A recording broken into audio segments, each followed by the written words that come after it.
عاملين ايه؟ ازيكم؟ اخباركم؟ النهارده هنتكلم عن الغربة والتمن بتاعها. الغربة ليها تمن؟ طبعا ليها تمن. الغربة اللي احنا عارفين ان كل الناس بتسافر، معظمها بتسافر لتحسين مستوى المعيشة وتحسين الدخل وحاجات كتير، طبعا مستوى نفسه يتغير.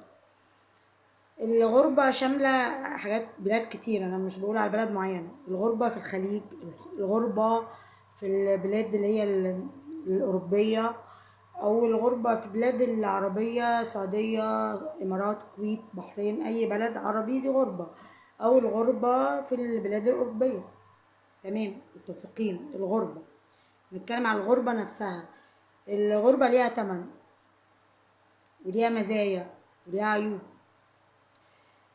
الغربة، الإنسان اللي بيتغرب أول حاجة بيغير عاداته والتقاليد، بيشوف عاداته وتقاليد تانية خالص مختلفة تماما، فتغيير عاداته والتقاليد.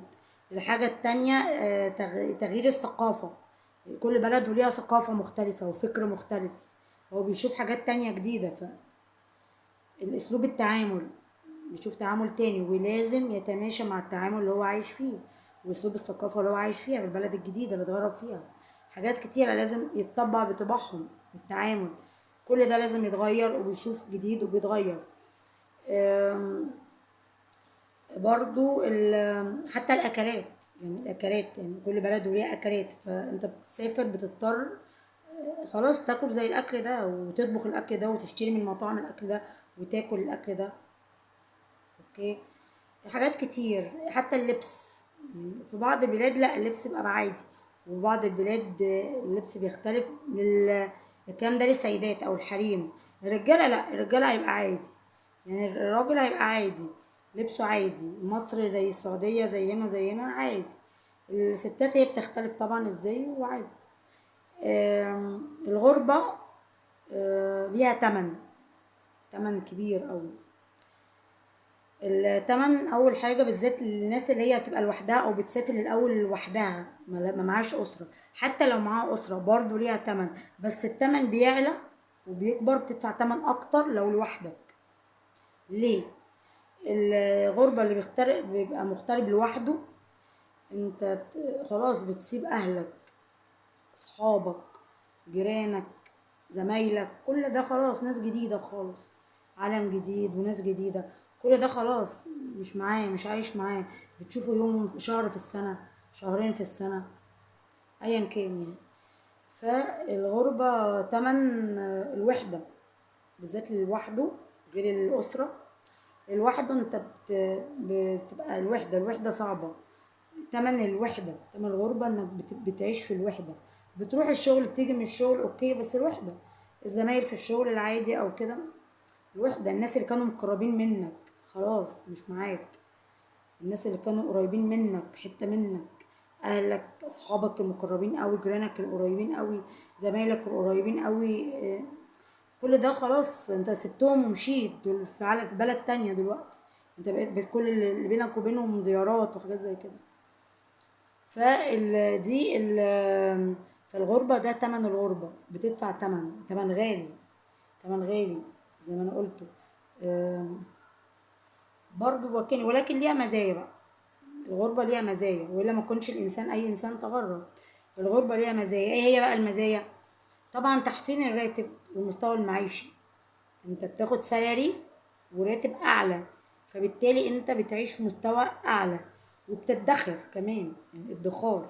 أنت بتعيش في مستوى أعلى، سواء أنت بطولك لوحدك أو أسرتك، أو أنت لوحدك أو أسرتك وبتساعد حد تاني في بلدك، أسرتك هناك، أو واخد أسرتك وأهلك التانيين بتساعدهم أو كده، أيا كان، أيا كان.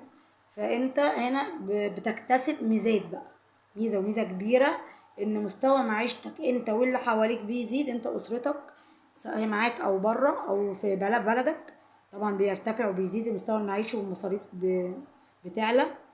والادخار، انت بتدخر. انت ليه بتدخر؟ انت بتدخر ليه؟ عشان مثلا تجيب شقة ليك، او تجيب شقة احسن من اللي انت فيها، او تجيب عربية، او عربية احسن من اللي انت فيها، او تعمل مشروع او تفتح شركة او مشروع خاص ليك يجيب لك دخل وتكون مستريح مش موظف لما تيجي تنزل بلدك بعد كده. بتستثمر بعد كده. فغير تحسين المستوى المعيشي، لا بتفيدك كمان في انك بتستثمر، بتجيب سكن افضل، ممكن تجيب سكنين، سكن ليك افضل وسكن تاني كويس استثمار.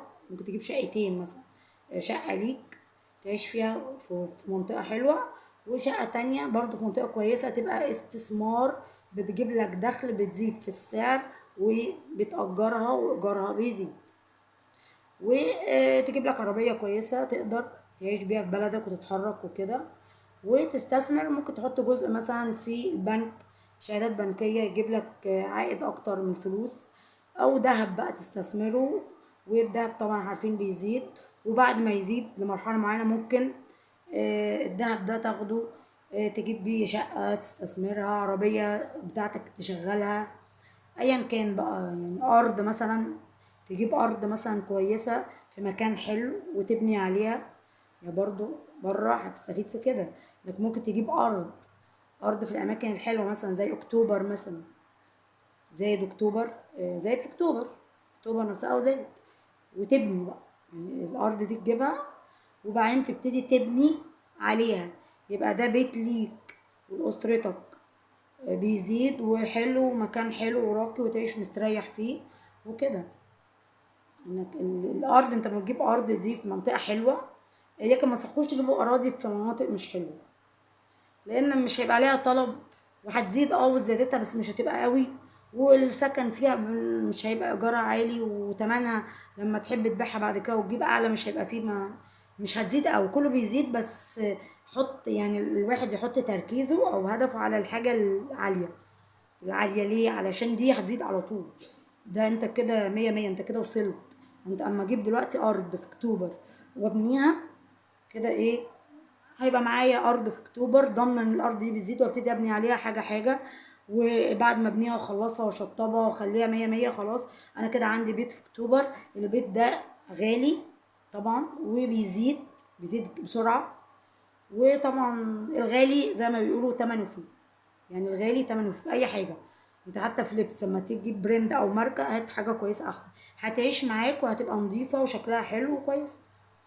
لما تجيب مثلا عفش هاتي الحاجه الغاليه ليه، هتعيش برضو وتمنها حلو، ولو حبيت تغيرها او تبيعها هتخسر فيها بقى، طبعا هتخسر اكيد بس مش هتخسر قوي لان غاليه قيمه وهتعيش معاك. ممكن ما تضطرش تبيعها، ممكن تجددها بس تدهنها توضبها، هتعيش في اي حاجه غاليه بتعيش، اي حاجه غاليه بتعيش. فده احنا اتكلمنا عن الغربه والاثار بتاعتها. الاثار اللي بتبقى طبعا سلبيه ان الوحده، فراق الاهل والاصدقاء والجيران والناس وزمايلي والناس المرتبطين بيهم، كل ده بيحصل فراق. ولكن بتكتسب تحسين مستوى معيشي وتحسين دخل الادخار، انك بتدخر عشان تستثمر، عشان تستفيد، وعشان لما ترجع بلدك تقدر تعيش عيشة مرتاحة في مكان كويس، عندك كذا عائد دخل يجيبوا مصادر دخل مختلفة، مش الوظيفة وانك رايح وجاي والوظيفة بس، لأ. فدي مزايا طبعا في الغربة، الا ما كانش حد اتغرب وسافر، لما كانش ليها مزايا ما كانش حد اتغرب وسافر طبعا. اللي بتستفيد بقى كمان الاكلات، كل بلد لما بتكتسب اكل منها بتعرف الاكل ده ايه وطريقته ايه وتعمله ازاي. لما ترجعي بلدك هتبتدي تطبخي وتعملي الاكل اللي انت شفتيه هناك وكلتيه هناك وتعلمتيه هناك، فبالتالي هيبقى تغيير ليكي، بدل ما تبقي على نظام بلدك بس يبقى انت عندك اهو بلدين بتعملي اكل بلدين، وتعزمي الناس والناس يعجبها اكل الايه البلدين دول. اكتساب الاكل، اكتساب الخبرات. يعني الخبرات الواحد لما بيسافر تكتسب خبرات. على فكرة مش شرط الشغل ما الست والراجل بيسافروا وبيشتغلوا، يعني الست بتشتغل والراجل بيشتغل، الدكتورة بتشتغل في مصر وبره، المهندس بيشتغل في مصر وبره زي والدكتور بره وجوه، المحاسبة والمحاسب بيشتغلوا بره وجوه. المحاسبة مثلا هتقولوا بتشتغل في الامارات في الشركات عادي، السعودية مش بتشتغل، لا المحاسبة بتشتغل في المشاغل. المشغل مش اللي هو التركو والتفصيل، لا المشغل في المملكة العربية السعودية، وكل أهل السعودية عارفين والمصريين اللي في السعودية عارفين إن المشاغل اللي هي مركز التجميل، فأكيد المحاسبة هتشتغل إيه في مركز تجميل؟ هتمسك حسابات، هتمسك الحسابات، وبتاخد ده مرتب عالي وكده، وبيبقى كويس طبعا، وخبرة ومعرفة ناس جديدة والحاجات دي كلها. فطبعا احنا كانت الحلقة دي عن الغربة والآثار بتاعة الغربة. يا ريت الفيديو ده لو عجبكم تشتركوا في القناة وتفعلوا الجرس عشان يوصلكوا كل فيديو جديد. لايك يا حبايبي، واشتراك في القناة وتفعيل الجرس عشان القناة تكبر معاكم وبيكم. سلام.